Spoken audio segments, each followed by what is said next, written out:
So here we are on the anniversary of 9/11. Let me tell you guys a war story. I don't really share any of these stories all that much, but today I'm going to share a little story.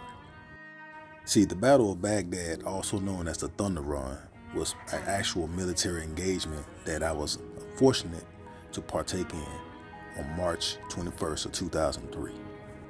And there I was, a young 22-year-old, patrolling the streets in this here clip right here. These kids running up to us each and every day probably was around 10 to 12 years old, like they was in middle school. All they cared about was Michael Jackson. That's the only English word that they spoke, other than some broken English pieces. They also had that carefree spirit. They just want to be kids.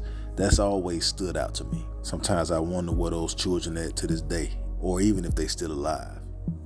This be right here, my command photo as a platoon sergeant. I always had my M4 carbine with the CCOs.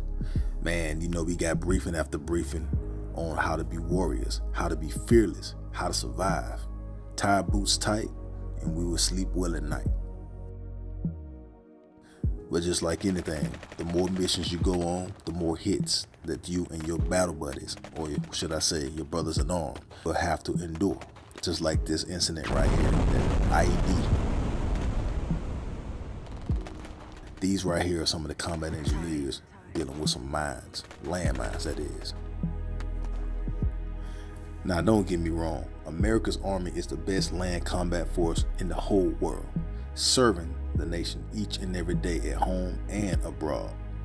See, it is often the commitment of our Army into trouble spots that makes a difference. And that's the difference between success and failure of America's defense policy. More on that on another episode. See, as a soldier, all of us in our units are expected to accomplish whatever mission that we're assigned to, regardless of the circumstances, regardless of the location, even the funding or the priority. See, there are always going to be challenges as well as rewards.